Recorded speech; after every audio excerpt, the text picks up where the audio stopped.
Não dá para brigar com a inteligência artificial, não dá para brigar com a tecnologia. A tecnologia venceu o ser humano, ou seja, a tecnologia é melhor que o ser humano.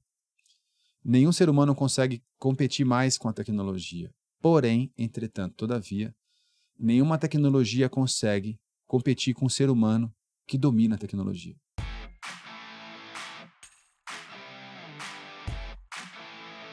Olá pessoal, bem-vindo de volta ao Descomplica T&D, o podcast de treinamento e desenvolvimento humano mais completo do Brasil e também dos países de língua portuguesa. Recentemente recebi alguns inbox do pessoal de Portugal, um abraço, pessoal aí de Portugal que nos ouve toda semana. Eu me chamo Sulim e eu agradeço a cada um de vocês que nos acessaram para ouvindo, refletir e se desenvolver. Tem sido para nós uma jornada muito gratificante. Agora, no segundo ano do podcast, já passamos aí quase 200 mil visualizações. Começamos com o propósito de colaborar com o desenvolvimento humano e organizacional há mais de um ano atrás, em agosto de 2022. E a gente gostaria de agradecer a todos vocês que estão nos acompanhando, que dão o seu feedback e que separam esse momento semanal, seja no carro, seja em casa, seja no trabalho, para ouvir dos nossos convidados suas histórias, aquilo que deu certo em suas carreiras, o que não deu certo, seus pontos de vista do mundo, e é isso que faz com que a gente, nessa troca de experiências e realidades, a gente consiga aprender mutuamente, conviver com o contrário, conviver com os semelhantes de forma mais sadia, e assim a gente vem fazendo o nosso podcast. O último congresso do SHREEM, que nós atendemos esse ano, inclusive, nos Estados Unidos, em junho, tivemos uma oportunidade de estar numa palestra onde foi apresentado e numa pesquisa realizada nos Estados Unidos, 85% dos jovens americanos desejam ser digital influencers, influenciadores digitais. Seja lá o que isso quer dizer, né? Porque nós já vemos pessoas que se autodenominam influencers digitais, mas que eu até agora eu não consigo entender o que ela influencia quando ela faz um shake de uma proteína e faz um vídeo no TikTok dançando e normalmente com roupas bem curtas, né?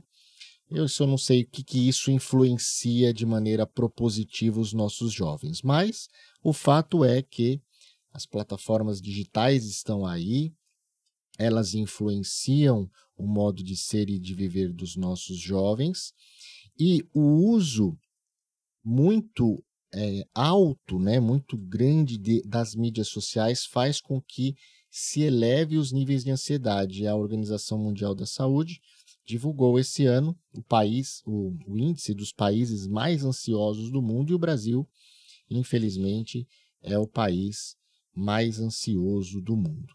E hoje nós vamos falar sobre a influência das plataformas digitais em nossas vidas, nos vários aspectos. Para falar conosco sobre esse tema, nós temos ele que é bacharel em administração de empresas, pós-graduado em gestão pública e MBA de ensino à distância, CEO da Backsite, serviços online, uma fábrica de software que desenvolve sistemas web que atende pequenas, médias e grandes empresas, além de órgãos governamentais. Também é CEO da Tecnoponta Treinamentos, uma escola de cursos profissionalizantes já há quase 30 anos no nosso mercado. Tem um perfil no Instagram, Emerson Vilaronga, onde ele tem mais de 22 mil seguidores, e ele fomenta, entre outras coisas, né, o Full Stack 2.0, que nós vamos também falar um pouquinho hoje sobre isso. Também ele lidera o podcast Papo de Ponta. Isso também está disponível aí na web para todos vocês. O que ele gosta de fazer quando não está trabalhando? É ficar na sua chácara, em Pindamonhangaba, uma cidade linda. Meu tio mora lá também e gosta de curtir a natureza. Eu também adoro a natureza. Digo que quando eu me aposentar, eu quero viver com uma lhama, um cajado em algum lugar do mundo. Emerson Rios, bem-vindo ao nosso podcast. É um prazer tê-lo conosco. Prazer é meu. Eu estava aqui escutando você contando a minha história. Era mais legal contada por você do que por mim. Eu agradeço o convite. Um abraço pessoal que nos assiste aqui no Descomplica. Vamos bater papo. Muito bem, então vamos lá. Vamos começar um pouquinho falando da plataforma digital, né? Sim. Hoje é inegável que o mundo ele ocorre nas redes sociais. E nós temos hoje os jovens sendo inundados de informações, muitas vezes informações que não procedem, informações de uma pseudo-realidade, e isso acaba influenciando na vida delas, no dia a dia. E você faz diversas palestras nas escolas sobre esse tema. Sim. Então, conta um pouquinho para nós o seu ponto de vista, sua visão sobre essa influência das plataformas digitais no dia a dia de hoje.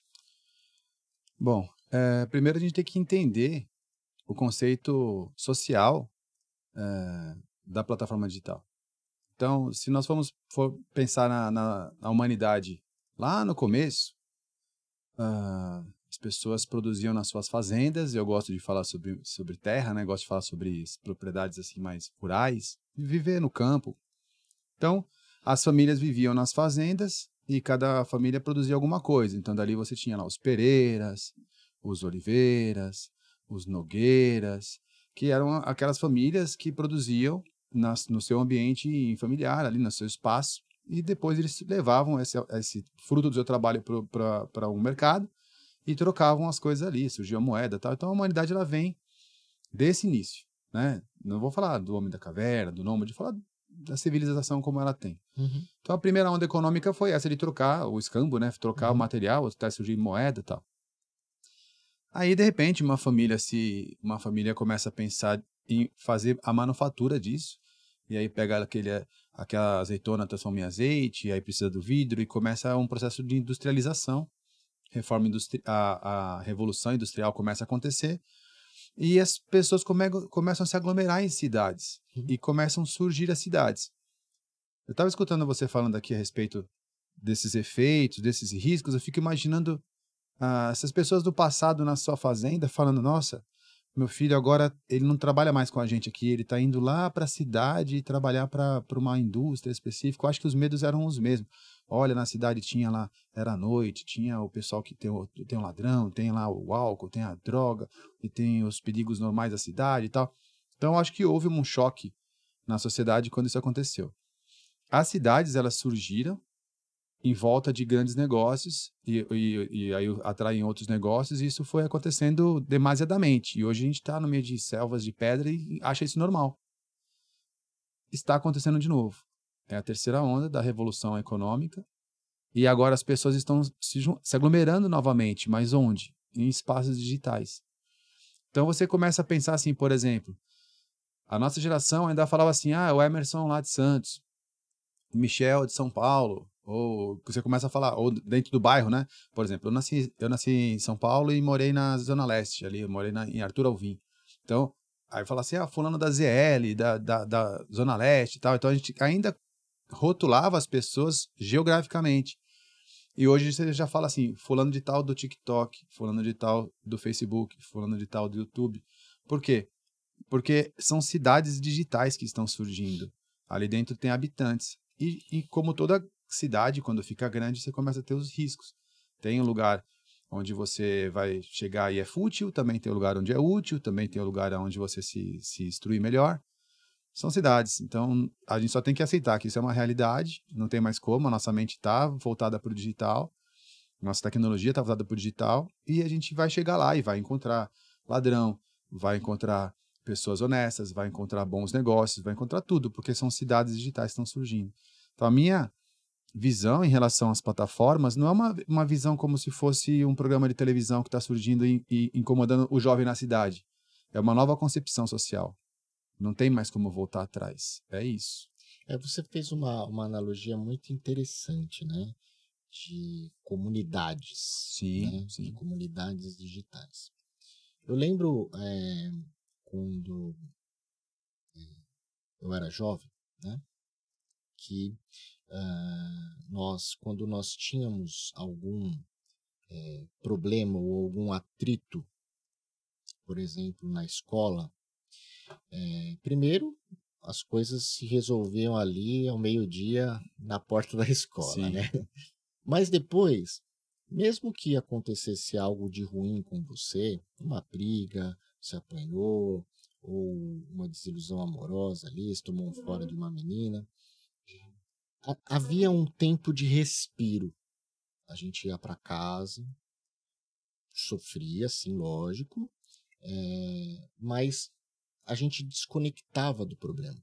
Sim. Porque não existiam essa interconexão 24 horas por dia que o celular, né, as ferramentas digitais possibilitam. Então, nós tínhamos um espaço para respirar, um espaço para refletir, um espaço para se curar, para enfrentar no dia a dia. Aí, normalmente, cada um ia para sua casa, a gente podia brincar na rua, jogar Sim. uma bola ou um videogame, e também isso tirava o foco daquele problema. No dia seguinte, praticamente todo mundo já esqueceu do problema, você também já esqueceu do problema, e era mais fácil viver dessa maneira, porque as dores que nos fortaleciam, elas eram em doses homeopáticas, né?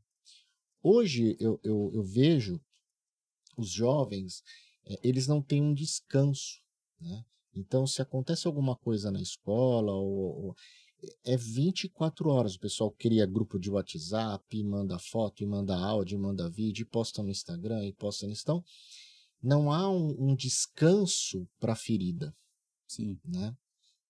E eu procuro, né, dentro das minhas conversas com os jovens, com meu filho, né, que agora já não é tão jovem, fez 18 anos semana passada, dizer que só depende da gente querer se conectar com isso aqui ou não. Sim. Né? Cabe a nós o livre-arbítrio de, bom, vou ver o que estão falando ou não vou ver o que estão falando. O que você, nesses grupos, né, nessas escolas técnicas, enfim, que você palestra, você dá de dicas para o jovem quanto ao uso consciente do celular e das mídias digitais? Tudo é muito relativo, né? Porque quando a gente tenta doutrinar o uso de alguma tecnologia, você tem que perceber se aquela pessoa ela é refém da tecnologia ou se ela é protagonista daquela tecnologia. Quando a pessoa é protagonista, aquilo que pode parecer fútil ou pode parecer consumo de uma exacerbada de um assunto, uma tecnologia, de repente não, de repente ali está surgindo um trabalho. Então você tem que ter uma separação em relação a isso. Eu quando olho, tem os perigos do consumo das redes sociais, na minha opinião, eu vejo assim, voltando para a época que nós éramos jovens e a gente resolvia as coisas na porta da escola, principalmente as meninas, elas tinham um mecanismo na sequência, né, da vida que era o seguinte, elas tinham lá, todas as meninas tinham um diário. Então Querido diário. Querido diário. Então elas saíam da escola e aí elas tinham uma convivência com o diário, né? Então elas saíam e escreviam o que foi no dia, que aquela menina chateou, que o menino deu bola para ela, que ela gosta da pessoa, mas a amiga tá olhando. Ela tinha essa convivência com o diário. O problema é que o diário virou público, porque as meninas de hoje, elas também têm essa necessidade, só que as de antes elas escreviam e guardavam em segredo e hoje elas publicam isso. É o mesmo costume, é a mesma forma de lidar com a informação, só que hoje se expõe mais. Ou seja, o que ela colocava no diário, e quando você lia o diário de alguém, era como se você estivesse invadindo o espaço dela. Você consegue perceber esse sentimento hoje ainda, quando você vai lá e comenta alguma coisa de alguém, e a pessoa fala, você não tinha direito de falar aquilo na minha página, como se fosse um Sim. espaço privado dela, quando na verdade não é espaço privado coisa nenhuma. As minhas palestras, elas são na direção de mostrar para o jovem que a gente está ficando refém dessas tecnologias. Porém, entretanto, todavia, elas são todas de fora do Brasil. E as minhas palestras, é uma provocação, né? Eu faço uma provocação para o jovem. Até quando a gente vai ficar trocando espelho por ouro? Até quando a gente vai estar naquela história novamente, colonialismo, entendeu? Então, por exemplo, até quando vocês não vão perceber por que a gente não tem um Facebook nosso? Por que a gente não tem uma rede social nossa? Porque o maior problema dessas tecnologias, para mim, é gerar a preguiça mental. Então, por exemplo, a tecnologia está tão fácil, está tão high-end, que a pessoa fala assim, não, eu não preciso mais fazer um desenho, a inteligência artificial faz. Eu não preciso mais fazer um software, vai acabar a vida do programador, é só perguntar lá para o ChatGPT que ele te dá o código. Então, essas tecnologias, elas estão tão fáceis que elas levam... Eu falo muito sobre o colapso que está por vir. Tenho acompanhado muitos números sobre isso, e isso tem falado de forma muito, muito relevante. Cada vez mais, empresas, pessoas, entidades, governo, dependem da tecnologia. Uhum. Cada vez menos os jovens se interessam a aprender a criar a tecnologia. Cada vez mais conforme vai ficando fácil, o jovem vai se desconectando do desafio de criar a tecnologia. Nós somos de uma geração que criamos a internet, mas a gente não sabe usar. Eles são uma geração que dominam o uso da internet, mas perderam a paixão por criar. Então a minha provocação é nessa direção. Porque, por exemplo, não vai acabar. Hoje a gente tem meia dúzia de plataformas sociais, né? Eu imagino que daqui a 10 anos, eu já estou há 25 anos nesse mercado, daqui a 10 anos a gente vai ter umas 30. E daqui a 25 anos serão centenas. E aí, de onde elas são? TikTok é da China. A maioria do Vale do Silício. O que você encontra aqui? Por exemplo, a única plataforma que a gente vê nacional, que você vê que realmente foi útil na época da pandemia, inclusive foi o iFood. Eu gosto de parabenizar os caras e falar, cara, vocês fizeram uma coisa correta, mas ainda tem ali o Uber Eats tentando, né, tirar o espaço deles ali. E se tirar também, a gente já não vai ter mais nenhuma que seja de relevância. Então, a minha provocação com o jovem não é uma provocação do tipo, cuidado com o uso das mídias sociais. Minha provocação é, vocês já perceberam que vocês são produto lá dentro? Porque você, por exemplo, o desenvolvimento de uma aplicação web, o mais simples dela, um site. Chega para um empresário e fala assim, olha, eu faço o seu site. É comum, eu não preciso de site, eu tenho a minha página no Facebook, eu tenho o meu canal no YouTube, eu tenho meu perfil no Instagram, eu criei agora lá um canal também no TikTok, eu não preciso de site. Aí é o que eu falo para todo mundo, falo para os meus clientes, falo nas minhas palestras, falo nos meus treinamentos. Vocês não têm nada. Na verdade, nós perdemos tudo. Nós não temos mais nada. Por quê? Porque a nossa sociedade perdeu o encanto pelo próprio site para virar produto dentro das plataformas, que são sites de outras pessoas. E aí eu até brinco, eu falo assim, você acha que você tem alguma coisa do mesmo jeito que uma galinha acha que ela é dona da granja, porque ela não paga aluguel por estar lá dentro, e ela mora na granja? Você acha que você tem o seu canal no YouTube ou a sua fanpage. Na verdade, você é uma galinha lá, uma hora você vai ser vendido, você é produto. Uma coisa interessante, né, que você vê nessa linha de que você falou que os jovens não têm mais o interesse em criar, né? Sim. Nesse congresso que eu participei, ele é um congresso mundial de RH. Né? Sim. E acontece todos os anos, a gente já vai há muitos anos lá. Então tem palestras de diversos pontos de vista e diversos setores do RH. E eles estavam discutindo a questão da necessidade ou não da graduação. Por quê? Bom, 85% dos jovens querem ser digital influencer. Logo, eles não querem fazer uma graduação. Eles não veem a necessidade, a utilidade de se fazer uma graduação. Sim. E aí, os Estados Unidos, em si, ele sabe que a formação acadêmica, científica é importante. Sim. Porém, existe ali um lobby muito grande no governo de restringir, né, os estrangeiros, a imigração. Né? Então, existe uma cadeia ali, uma onda ali de pessoas ligadas a esses congressistas que querem substituir o requisito da graduação acadêmica pelo microlearning. Então ele fala assim, não, você não precisa mais ser formado em engenharia da computação ou engenharia de sistemas. Você faz aqui o curso de tantas horas de SQL, aí depois você faz mais um cursinho aqui de JavaScript, aí você faz mais um cursinho aqui de React, daqui a pouco você está montando esses Legos e desenvolvendo. Só que isso, né, a gente sabe que vai fazer com que o profissional não tenha aquele berço, aquela base científica que ele consiga conectar as coisas. Ele vai ser um mero executor. Sim. E aí que onde ele direciona o seu suporte ao desempenho para a inteligência artificial.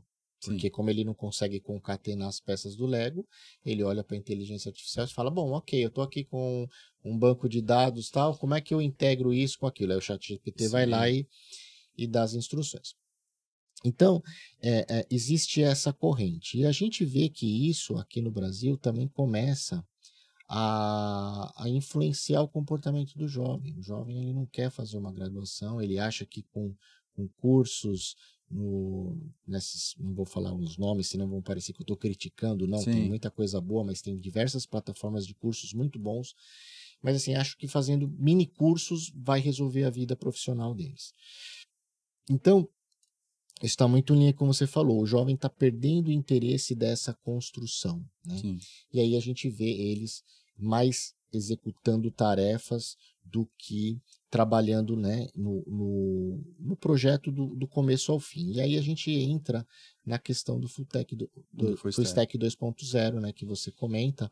Fala um pouquinho para nós do conceito. Sim, eu vou fazer um gancho. Primeiro, vou explicar como eu percebi essa necessidade. Bom, assim como muitos jovens que estão escutando a gente, eu comecei a minha carreira desenvolvendo sistemas. Na verdade, eu venho da área gráfica. Eu fazia imagens, CorelDRAW, Photoshop, fazia... se eu for lá atrás mesmo, eu era motoboy. E aí, como motoboy, eu comecei a aprender a trabalhar com a parte gráfica. Isso eu estou falando dos meus 18, 19 anos de idade. Eu tenho 48, estou falando muito tempo atrás, 30 anos. Fiz o primeiro... Aí eu comecei a fazer a parte gráfica, eu tinha uma banda de rock, era cabeludo. E aí eu fui cabeludo também, tá? Então. Já tive banda de rock, só que era baterista. Né? Então eu tocava guitarra na minha banda de rock, e aí eu fazia as capinhas da minha banda e tal, e o pessoal começou a querer saber como é que fazia aquilo. Eu falei, então posso te ensinar. E comecei a montar o meu espaço de educação. Depois eu fui até a Tecnoponta, que foi essa empresa que eu conheci em 97, para fazer curso de programação. Era Delphi na época. Puta, eu fiz também. Fez? Só que eu fiz na Borland. Quando Então. a Borland ainda estava aqui no Brasil. Então, aí eu fiz o curso de Delphi. E aí eu falei, cara, eu não sou o pioneiro no Delphi e nem sou o pioneiro na parte gráfica. Mas eu posso ser pioneiro no que está chegando aí, que é essa tal de web. Então eu peguei aquele conhecimento que eu tinha do Delphi e aquele conhecimento que eu tinha da parte gráfica e comecei a estruturar o tal do front-end e o tal do back-end. Legal. Isso vem lá de 98, 99 e tal.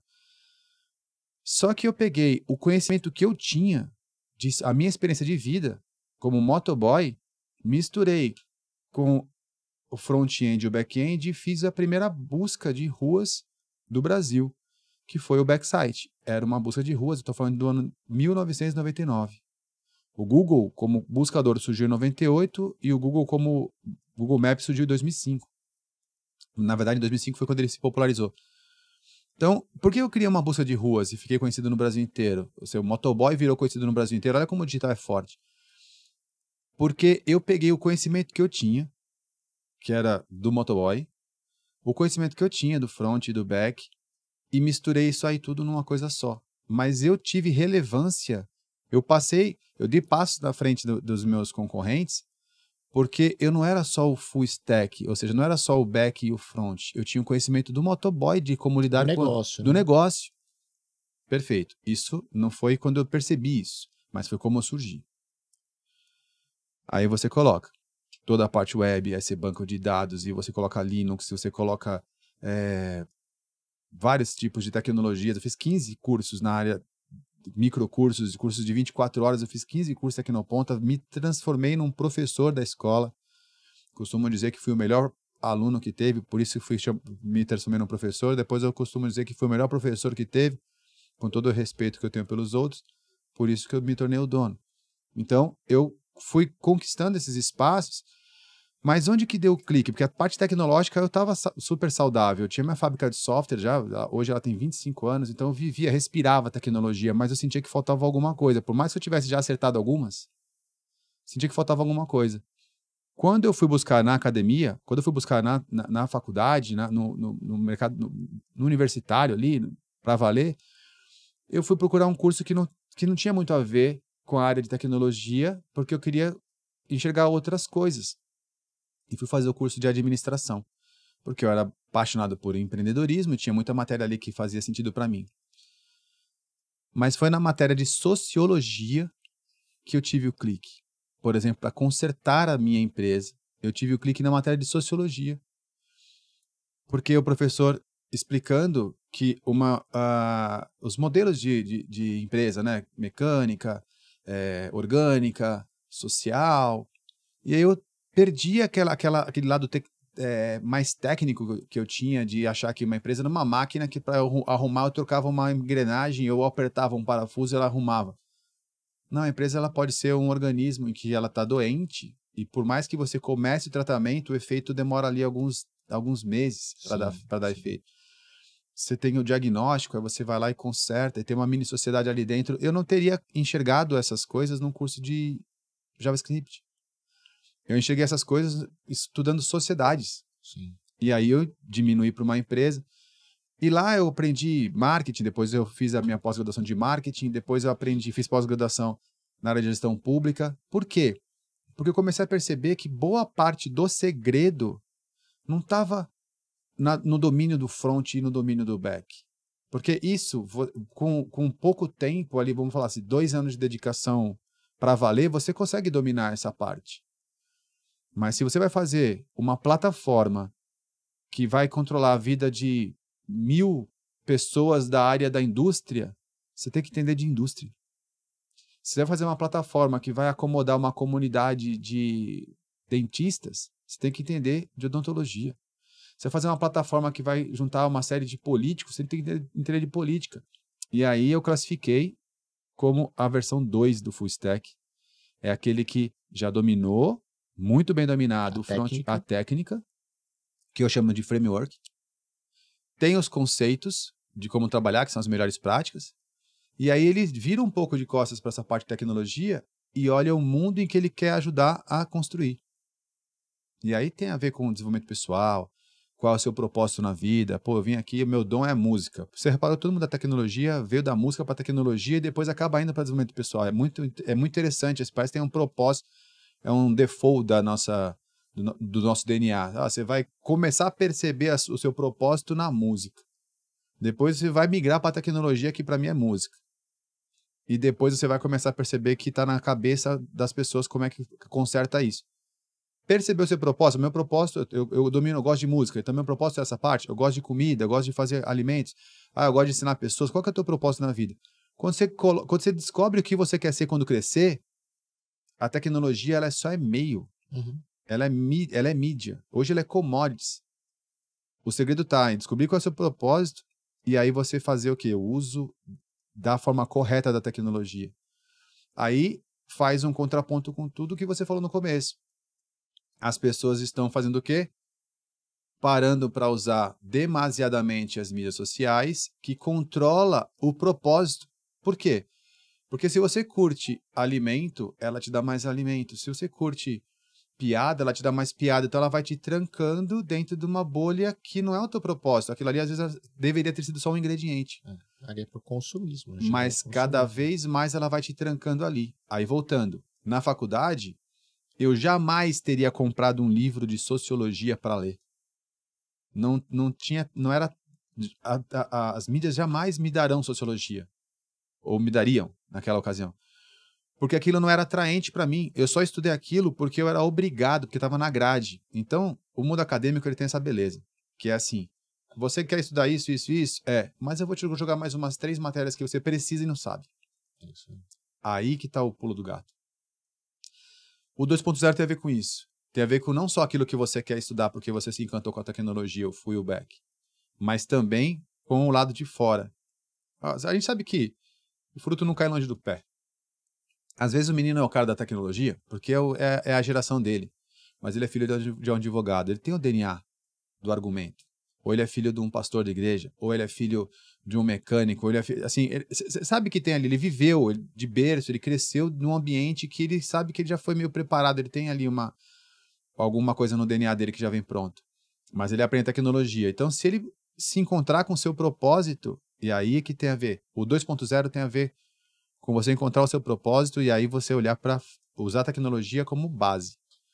Mas enquanto a gente estiver usando tecnologia e sendo produto, sendo refém, a gente não vai conseguir fazer isso. Eu vou tentar fazer uma... Fui muito longe? Não, foi perfeito e eu vou tentar dar um exemplo e como que a história nos traz uma beleza, né?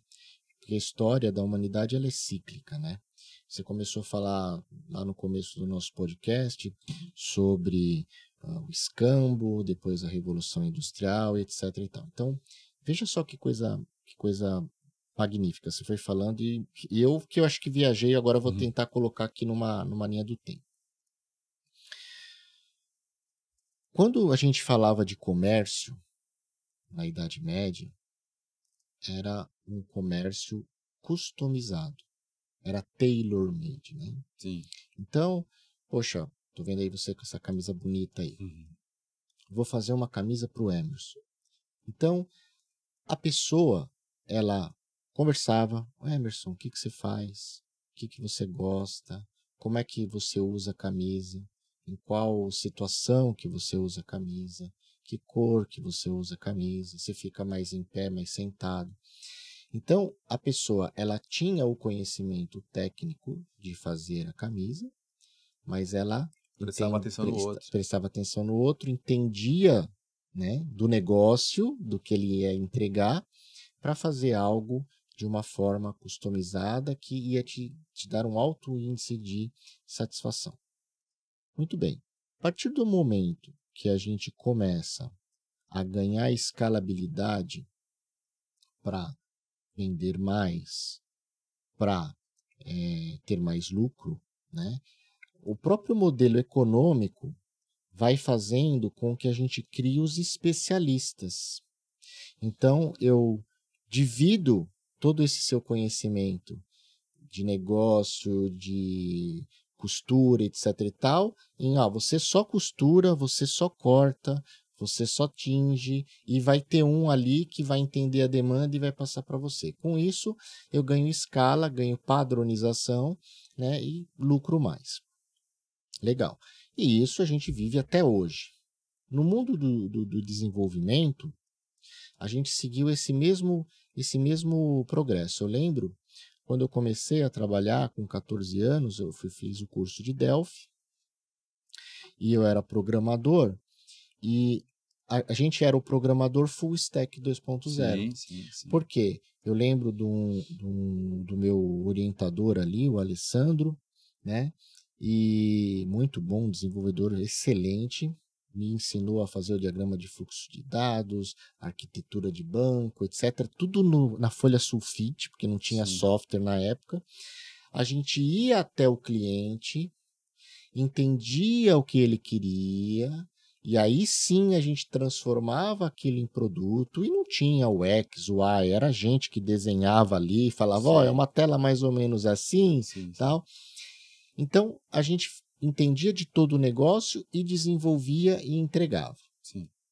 A partir do momento que o desenvolvimento de software, de tecnologia, começa a ter uma maior demanda, o mercado nos impulsiona de novo para virarmos especialistas e pulverizar a execução das atividades. Sim. Então, puxa, agora você só é back-end, você só é front-end. Agora eu tenho o UX designer, eu tenho o UI designer, etc, etc, etc. Beleza.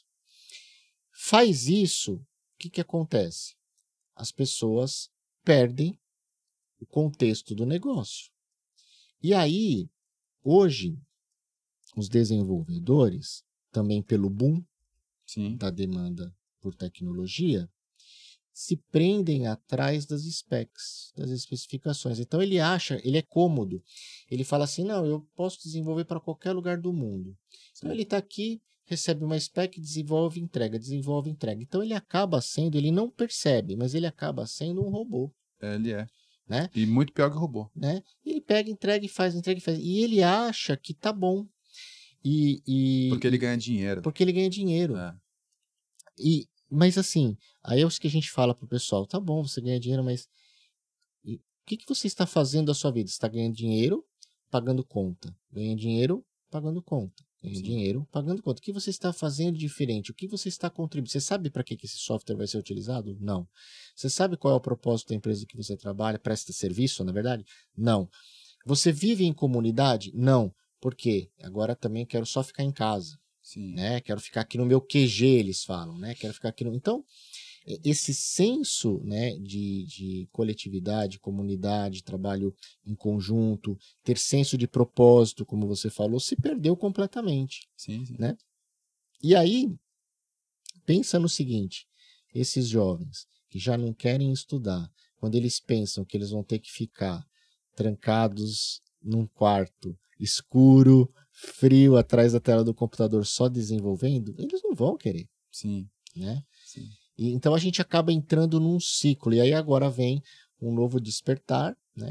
Você é um dos expoentes aí do mercado falando do Full Stack 2.0, mas falando, gente, não é só isso, vamos ver todo o negócio. Então, eu vejo como a história ela é cíclica, né? Tem dois pontos para serem falados aí. O primeiro ponto é justamente entender que o saudosismo da época em que nós fazíamos de forma artesanal. E hoje existem outras tecnologias que façam de forma muito mais rápida, né? Você vai lá, de repente, usa o React, ele faz tudo que você faria em HTML, CSS, JavaScript, ele vai te entregar aquilo pronto, vai deixar você um pouco mais... Não sou contra a produtividade, eu sou vanilla, gosto, mas não sou contra a produtividade. Hoje, o cargo que mais tem sido falado aí, de mais inovador, seria o engenheiro de prompt. E eu me lembro, quando você fala prompt, eu lembro do C2.barra-invertida, que lá era prompt, né? Que você tinha que saber o que falar para ele te responder. Quer dizer, aquela inteligência já existe há muito tempo, só que agora ela virou popular, ela é democratizada. Toda tecnologia, ela nasce, ela se democratiza, ela se consolida, democratiza, populariza e banaliza.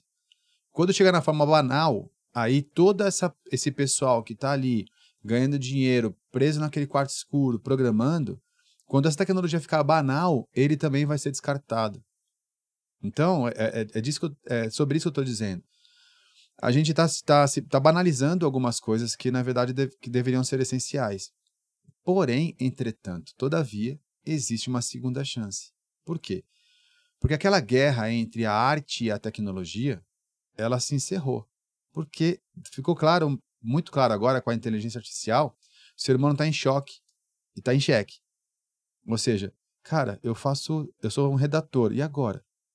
Eu faço criação, e agora? Só que aí eu aprendi uma frase recentemente com o primo da minha esposa, o Diego, vou dar o crédito para ele aqui. Falou o seguinte: não dá para brigar com a inteligência artificial, não dá para brigar com a tecnologia. A tecnologia venceu o ser humano. Ou seja, a tecnologia é melhor que o ser humano. Nenhum ser humano consegue competir mais com a tecnologia. Porém, entretanto, todavia, nenhuma tecnologia consegue competir com o ser humano que domina a tecnologia. Daí vem essa nova chance. Ou seja, eu não estou aqui nesse podcast ou nas minhas palestras, nos meus cursos, querendo fazer com que todo mundo migre das suas profissões para a minha profissão da área de tecnologia. Não. Eu estou querendo que eles peguem a minha tecnologia e utilizem nas suas profissões, onde eles estão, porque agora o fazendeiro vai precisar de tecnologia. Sim. Todo mundo vai precisar. Então não é para você abandonar a sua profissão, é para você pegar. Só que quando você vai fazer isso, o que acontece? Agronegócio. Eu fui filiado ao Parque Tecnológico de São José dos Campos durante 4 anos. Tinha uma filial do Backsite lá e eu fui filiado. E lá tinha uma vertical do agronegócio. O agronegócio, poxa, é legal você ver o movimento da startup brasileira tentando produzir tecnologia para o agronegócio brasileiro, mas daqui a pouco sabe o que vai acontecer? Você vai ter um monte de gestor de tráfego do agronegócio. O que é o gestor de tráfego? O gestor de tráfego é um usuário de uma tecnologia. Ou seja, tem uma série de treinamentos ensinando você a ficar rico para ser usuário. Ou seja, o melhor usuário, o usuário que tem sucesso. Ou você virar o influencer. E isso não é um problema só no Brasil, é um problema no mundo inteiro. Você acabou de falar da pesquisa dos Estados Unidos, com mais de 80% dos jovens querendo ser usuários de tecnologia. Cadê os que vão produzir? Aí, eu faço um desafio. Você tem uma empresa de tecnologia, eu tenho uma empresa de tecnologia. Quanto tempo você consegue reter um profissional na tua equipe sem perder ele para um serviço internacional? O turnover hoje é muito alto. Né? Por que acontece isso? Acontece isso porque lá também está faltando. Sim. Ou seja, o americano também não tem mais o jovem que quer construir as coisas. E aí ele vem buscar aqui. Sim. Então, os makers, as cabeças das pessoas que querem construir, tá ficando cada vez mais escasso. Daí é que eu falo do colapso. Porque uma hora vai começar a dar problema em tudo E não vai ter e profissional. não vai ter profissional para arrumar. E aí eu falei sobre isso lá no Instagram. Num outro podcast eu falei sobre isso, eu fiz um corte botando no Instagram. Deu 6,5 milhões de visualização. E uma guerra, 4 mil comentários, sabe? Não, as empresas não dão oportunidade pra gente, a gente estuda. Isso eu tô falando aqui para poder realmente provocar o mercado. A gente estuda e a empresa não dá a oportunidade porque fala que tem que ter experiência. Como é que vai ter experiência se não tem oportunidade? Aquela guerra do ovo e da galinha. Sim. Falei, gente, pelo amor de Deus, eu era motoboy. Eu não tô falando aqui porque eu sou o filho do Bill Gates. Eu era motoboy. Eu não tive uma oportunidade. Eu simplesmente peguei o que eu sabia fazer, o que eu aprendi, construí um site e fiquei famoso por conta disso. Ou seja, se você fosse médico, até faria sentido você ter que ter um período de experiência. Se for motorista de empilhadeira, faz sentido. Você não tem uma empilhadeira em casa. Agora, para você conseguir adquirir experiência na área de tecnologia da informação, desculpa o termo, senta o rabo, estuda tecnologia, vê o que você domina. É música, é skate, é videogame. Faz um site, um blog, uma plataforma, cria alguma coisa. Cria você mesmo a sua experiência. Assuma o protagonismo. Sim. Não vem se vitimizar. Porque as empresas não dão... Que empresas? Cria a sua empresa.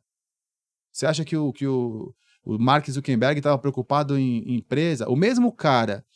Porque os jovens não querem fazer faculdade porque eles se baseiam nesses ídolos. Sim. O Mark Zuckerberg não fez a faculdade. Steve Steve Jobs não fez a faculdade. O Bill Gates não fez a faculdade. Os caras largaram a faculdade, mas eles largaram Harvard. Eles não largaram, não vou citar nome nenhum, eles não largaram as que a gente tem aqui. Para chegar em Harvard, eles já eram gênios. Sim. Mas para chegar lá, os caras já estavam, eles construíram o mundo como ele é hoje. Foram gênios. Eles não foram gênios largando a faculdade da nossa cidade. Sim. E se jogar na balada e ficar jogando videogame, não. Eles foram gênios porque eles construíram o que a gente tem a utilizar hoje. Eles largaram a faculdade porque eles estavam muito além daquele negócio. Sim. Mas eu também não me lembro de nenhuma passagem da história desses caras em que eles estavam lá reclamando que as empresas não davam oportunidade para eles. Então não dá, né? Para você. Ou você tem a mente lá na frente disruptiva para não querer fazer a faculdade, mas também você não pode querer botar a culpa no LinkedIn que não tem uma vaga para você trabalhar. Mas e isso que você falou é bem interessante, porque assim, ó, veja como que é até nefasto a lógica da tecnologia, porque a partir do momento, né, que você não paga, você é o produto, certo? Sim, isso é a sim, máxima, você é o né? produto. Então vamos lá. Olha só. Qual que é? E tem em fevereiro eu estive com um grupo de empresários com a Confederação Nacional das Indústrias numa semana em Washington, Nova York e Boston. Sim. E o CEO da Gallup, quando a gente estava em Washington, ele apresentou 2 números muito interessantes de pesquisas. Primeiro, que o mundo está mais infeliz nos últimos 4 anos, aumentou 70 e tantos % a infelicidade no mundo. Por outro lado, o consumismo, principalmente nos meios digitais, aumentou 80 e tantos %. Então, o mundo mais infeliz, o mundo mais consumista. E existe uma lógica comprovada pelos neurocientistas, que é aquele estímulo que você dá para o seu cérebro, a partir do momento que você faz uma compra, que você adquire alguma coisa, você fica feliz ali momentaneamente, Sim. né? Então, a partir do momento em que você começa a usar, ver demasiadamente, você só vê felicidade, só vê casos de sucesso, você quer ser igual àquela pessoa está sempre na academia, na balada, nos melhores restaurantes e tal, e você tá lá acordando 6 horas da manhã para trabalhar, para aguentar uma entrega fora do horário e tal, você começa a ficar infeliz, porque você começa a se comparar com algo que não é comparável à sua realidade e que muitas vezes não é comparável nem à realidade daquele que projeta aquela realidade. Sim, é um ator. É um ator. E aí, ele fica, bom, mas eu quero ser igual. Sim. E não percebe, não tem essa quebra. Os empresários, né, e professores, e aí aqui vai um apelo, né, como empresário e como professor também que sou, né, a todos da classe. Porque a gente precisa ajudar o jovem a fazê-lo entender que essa realidade, tudo bem, ela pode existir, a pessoa tem milhões de views, a pessoa ganha lá alguma patrocinadores, porque expõe a marca deles, por isso que ele ganha dinheiro. Mas, meu amigo, isso é um caso em 1 milhão que deu muita sorte, né? Pega o cara da caneta azul. Jesus Cristo, caiu na graça de cantar aquela música horrível, ganhou milhões de seguidores e ganhou uma grana violenta. Então, agora, você inverter a lógica, não seja o consumista, como você falou, mas crie você a tecnologia, crie você uma solução, aí tem muito espaço. E as pessoas não enxergam isso, né? E aí cabe a nós. A geração X, eu acho que tem um papel fundamental nisso, porque a gente está fazendo uma passagem de uma geração mais hierarquizada, vamos dizer. Eu não gosto da palavra conservadora, porque conservador é conservador, não importa a geração, mas é uma geração mais hierarquizada, task-driven, né, focada em tarefas, para uma geração dos millennials e centennials que vem aí, que são mais propósito, né? Horizontalizadas. Né? Então a gente está nessa passagem, né? Então eu acho que cabe a nós fazer esse despertar, porque eu acho que eles estão ainda muito com muita ilusão do que é o mercado, né? Mas a gente tem a aprender também, olha só. Meu filho tem 20 anos de idade. Eu vou falar sobre duas coisas sobre ele. Quando ele fez 15, ele sempre gostou do Japão, eu levei ele para conhecer o Japão. E eu me lembro, eu conversei muitas coisas com ele, assim, cubo mágico eu ensinei ele a fazer rapidamente por conta de método, que método é importante. E eu me irritava muito com o videogame, porque uma coisa é jogar um videogame, outra coisa é você ficar o tempo todo nesse negócio. E um dia eu peguei ele assistindo, ele estava almoçando, assistindo uma partida de videogame e um pessoal analisando a partida de videogame. E aquilo me irritou muito. Aí eu falei assim, cara, além de jogar videogame o tempo todo, você vai também assistir uma outra pessoa jogando e ainda tem um outro cara que também está assistindo e comentando. Cara, eu até entendo se você fosse jogar o videogame, mas assistir alguém jogando, ele falou, então por que você assiste futebol e não vai jogar? Aí deu um clique na minha cabeça quando ele falou aquilo. Eu falei, cara, na verdade tá se repetindo aquilo. Aquele cara que tá narrando o videogame é o Galvão Bueno dele. Então a gente não pode também. A gente só tem que perceber que ele é a gente. Ele é uma representação minha ali.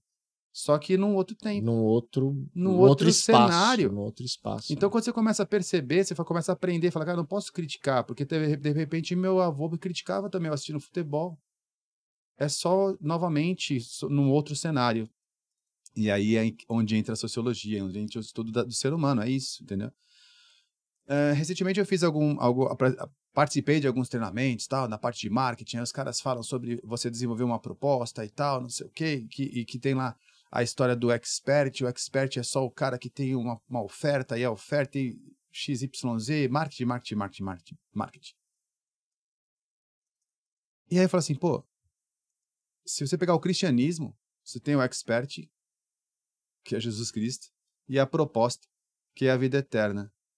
Isso já existe há 2000 anos. Ou há 4000 anos. É assim que o ser humano entende as coisas, é assim que o ser humano curte as coisas. Então, eu fico também olhando nele e vendo a gente novamente num outro cenário. Então, eu tenho esse negócio. Por isso que eu não critico muito, eu fico tentando entender o que está acontecendo nessa nova cidade digital. Ou seja, pô, tem aquelas pessoas que ficam lá fazendo aquele negócio de receber aqueles presentinhos no TikTok. Eu tô assustado com aquilo, mas eu tô tentando entender. Aquele fenômeno que está acontecendo, ele já aconteceu outras vezes, mesmo antes da gente estar aqui. E como era? E qual foi o resultado que aquilo deu para aquelas pessoas que viveram aquilo num outro cenário? Eu fico tentando entender como o ser humano funciona, e isso aí só é uma nova cidade digital, como eu falei aqui no começo. Não tem mais uma saída para a tecnologia, é isso que vai acontecer. A gente tem que entender esse fenômeno. E eu gosto de dizer o seguinte, o ser humano só vai conseguir ser diferente do que está acontecendo agora se ele voltar a ser humano.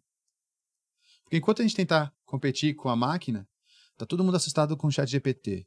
Cara, só inventaram a calculadora da língua portuguesa. Quando inventaram a calculadora da matemática, deve ter sido a mesma coisa. E agora? Ninguém mais tem que saber essa tabuada, ninguém vai mais saber tabuada. HP e tal. Cara, aquilo ali passou, deve ter sido a mesma discussão. Agora não, agora inventaram uma calculadora onde você coloca 1 mais 1 igual e ele vai te dar o 2, só que na verdade não é o mais 1, você faz uma pergunta em texto e ele vai botar um texto. Inventaram a calculadora da língua portuguesa.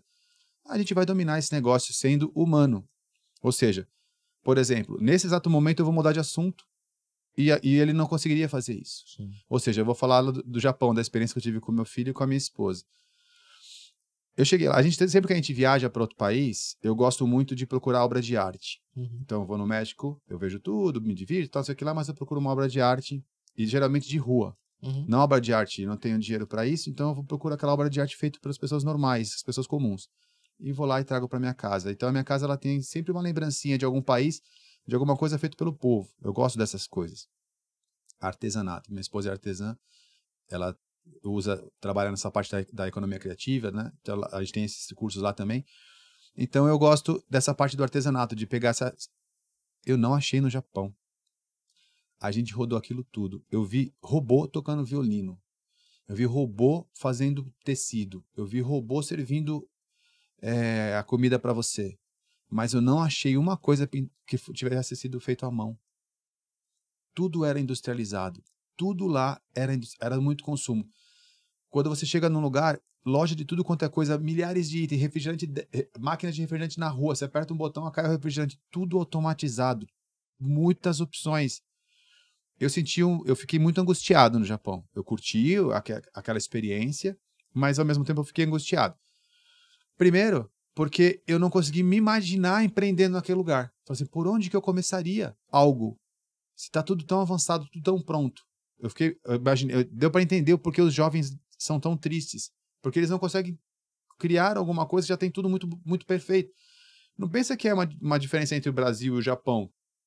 O nosso jovem tem a oportunidade de criar uma rede social, sendo que já existem redes sociais há 25 anos. E o nosso jovem, por não ter aqui, ele tem a oportunidade. O japonês não tem. Se ele quiser criar um palitinho, tem 50 mil tipos de palito. Então deve ser muito difícil para quem gosta de criar alguma coisa a partir do zero. Aí eles pintam cabelos, fazem umas coisas malucas lá e eles têm uma outra característica. Na minha cabeça foi assim, se a humanidade perceber que o futuro não está na tecnologia e sim está na arte, eles estão ferrados para desmontar isso tudo. Entendeu? Então assim, eu senti falta da arte lá, dessa parte de trazer alguma coisa de arte de lá, e percebi essa tristeza. A gente tem a oportunidade. E o brasileiro, graças a Deus, a gente tem a arte muito apurada.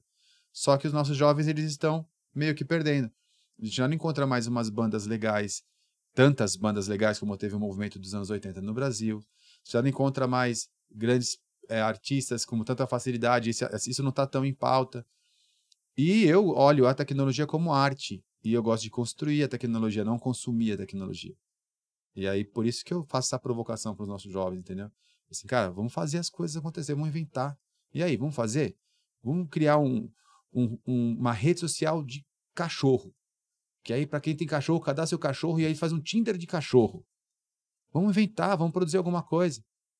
Eu tenho um domínio. Aí eu me lembro da época da banda, né? Por exemplo, você quer fazer um som, mas você tem que ter o guitarrista, o baterista, o vocalista. A minha esposa tem uma banda também, ela é vocalista. E aí você tem lá o baixista, o tecladista. Mas se você quiser fazer um som, você tem que ter esses caras para poder fazer. Aí eu falei assim, sabe o que eu vou fazer? Eu vou fazer com os meninos. Você falou dos Estados Unidos, dos congressos e tal. Eu tava lembrando do rosto dos meninos da ETEC de Peruíbe, que a gente fez eu fiz a última palestra agora, foi na ETEC lá de Peruíbe. Mais ou menos uns 60 jovens ali da ETEC, até 18 anos. Reféns da tecnologia. E eu falando, gente, daqui vai sair alguém. E eu tava falando pra ele que eu não sabia quem era e onde tava, mas eu tava falando pra eles ali, sabe? Daqui vai sair alguém.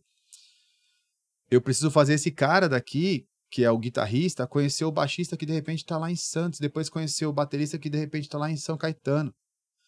Entendeu? Como é que eu faço esses caras se encontrarem pra construir o Facebook do Tinder do cachorro? Entendeu? Como é que eu faço esses caras se encontrarem? Aí a gente criou um site chamado clubeinternet.com.br. Se você é back-end, se cadastra aqui. Se você é front-end, se cadastra aqui. Se você... Igual no modelo das bandas. Se você gosta da infraestrutura, se cadastra aqui. Se você é um empreendedor e quer aprender a montar um negócio, se cadastra aqui. O que tem nesse site? Nada. Só os cadastros. Porque essa rede social eu quero fazer com eles. Eles se conectam. Eu quero que eles façam essa rede social. Quero ensiná-los esse processo e criar esse pessoal da ETEC, essa molecada, eu quero fazer eles terem o prazer de criar alguma coisa, de ser protagonista naquele negócio. Daí essa ideia do Full Stack 2.0 e desse movimento de vamos criar uma linguagem nossa. Muito bom, né? Maluquice. A somatória dos dons, né? A somatória dos dons. E é a banda, né?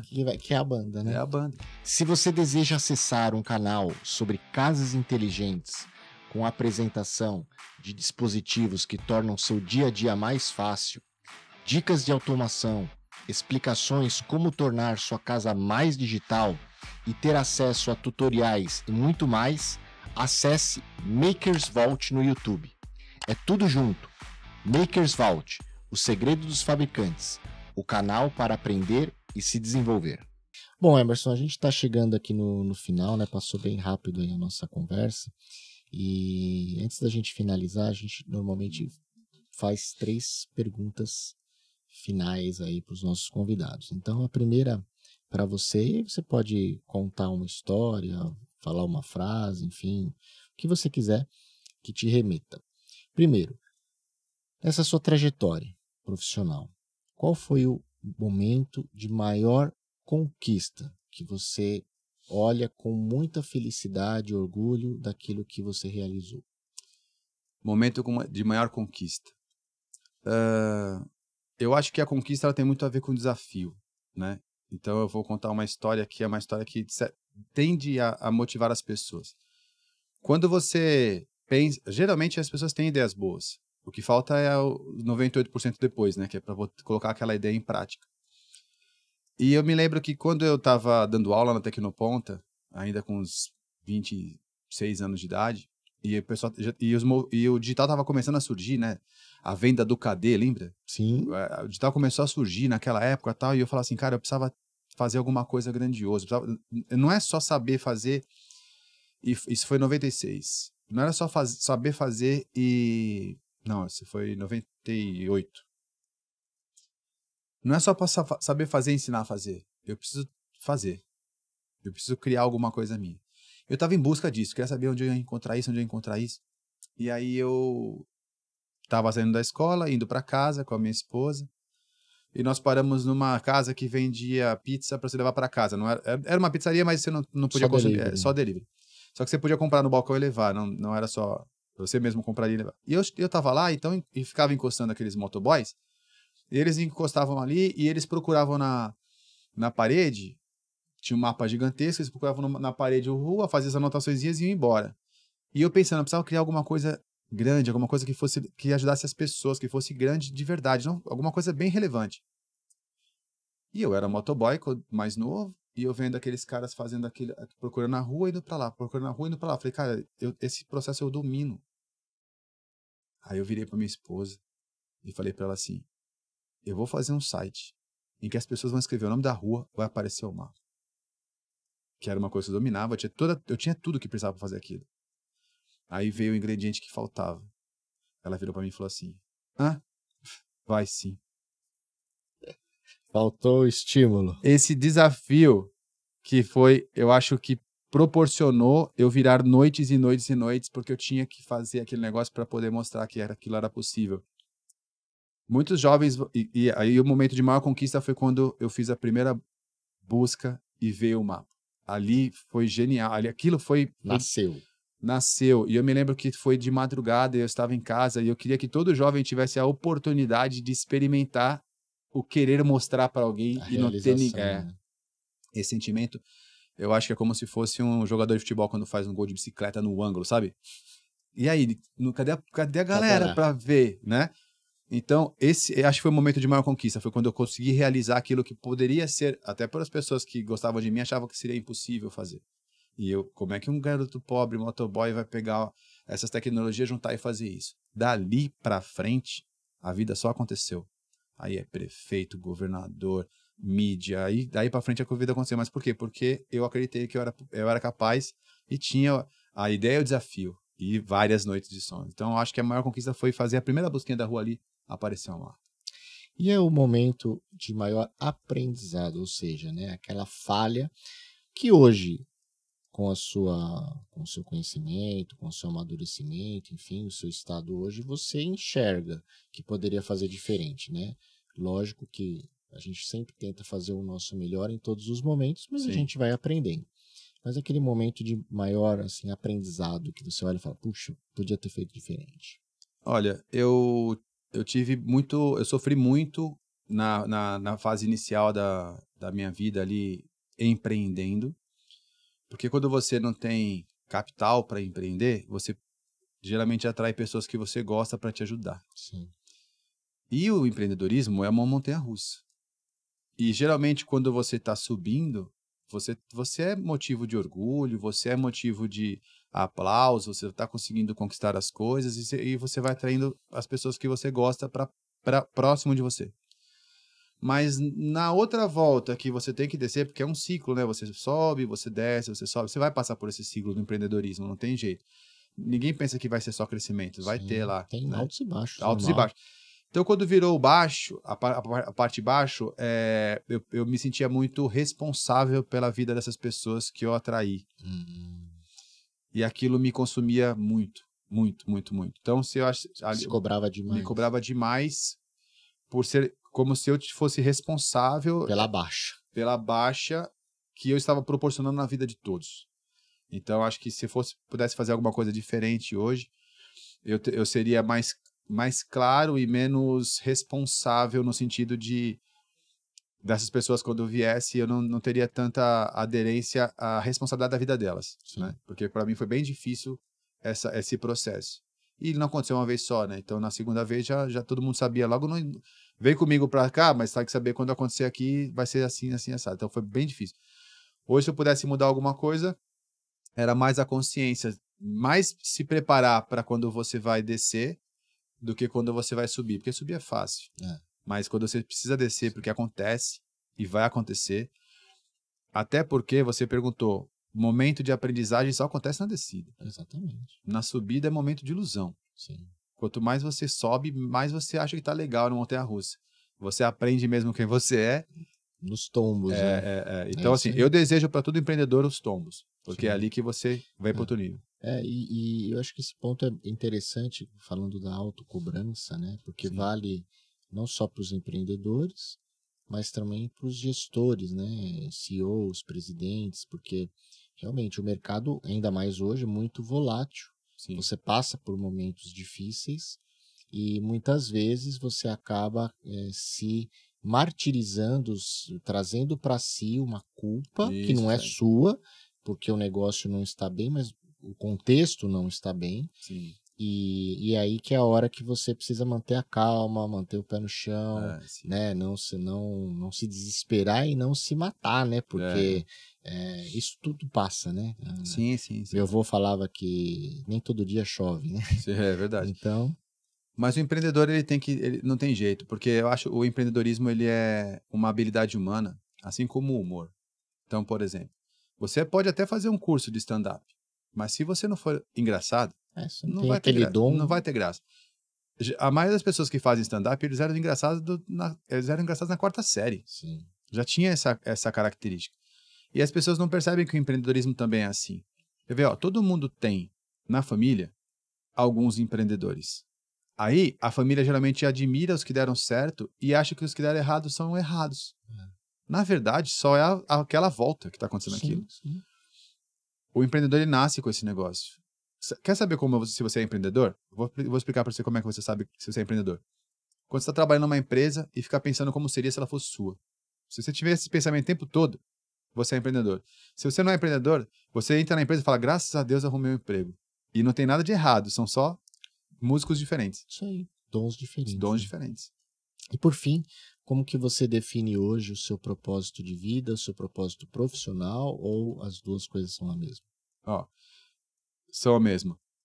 Eu enxergo o propósito como são 4 itens que você tem que checar na sua atividade para ver se se bate com o que você quer fazer. Primeiro, se você ama fazer aquilo.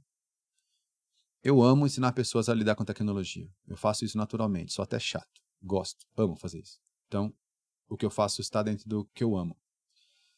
Você tem que saber fazer aquilo. Você é bom naquilo? Olha, eu estudei bastante, eu já treinei mais de 4.000 pessoas, eu acho que eu sou bom fazendo isso. As pessoas pelo menos me elogiam e gostam. Ou eu sou bom, elas pelo menos me enganam, mas eu gosto de fazer isso e eles me dizem que eu sou bom. Me estudei muito para isso. Então, se eu sei fazer e gosto de fazer, já estou ali 50%. As pessoas estão dispostas a me pagar por isso? Ou seja, eu consigo receber dinheiro para poder manter minha família, os meus sonhos fazendo isso? Consigo também. Então, já estou com 3 elementos ali. E o 4º elemento é, ao fazer isso, eu estou ajudando a humanidade de alguma forma? E eu acredito que eu estou resgatando as pessoas que não têm acesso à tecnologia, porque a minha proposta é pegar do zero e colocar ela no ponto de criar tecnologia.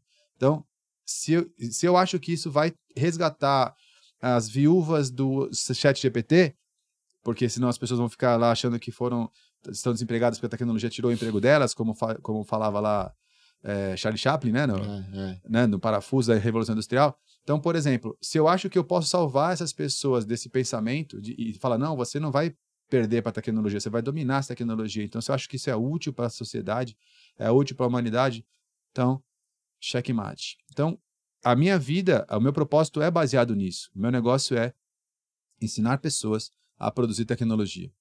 E eu gosto de fazer, eu sei fazer, eu sou pago para isso e eu acho que eu ajudo com isso. Então, eu não me vejo em outro lugar.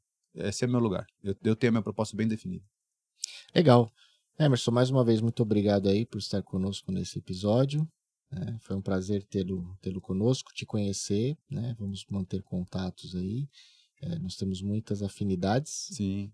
Tanto profissionais como pessoais, como eu vi aqui. E quem sabe a gente não se fala novamente em mais um episódio aqui. Eu agradeço muito o seu convite, agradeço e repito, e também faço para você vir na nossa escola, também participar do nosso podcast. Claro, será um prazer. De repente seria a nossa próximo encontro, não tem problema. Conta comigo o tempo todo, posso vir a hora que você quiser. É sempre um prazer estar aqui. Muito obrigado. E obrigado a vocês todos por terem ouvido mais um episódio do podcast Descomplica T&D, o canal que colabora na sua evolução pessoal e profissional, e também com o aumento dos níveis de maturidade organizacional em treinamento e desenvolvimento humano. Deixe aí seu review, ligue o sininho Eu respondo sempre a cada um de vocês com o maior prazer. Até o próximo episódio. Fiquem com Deus. Abraços digitais.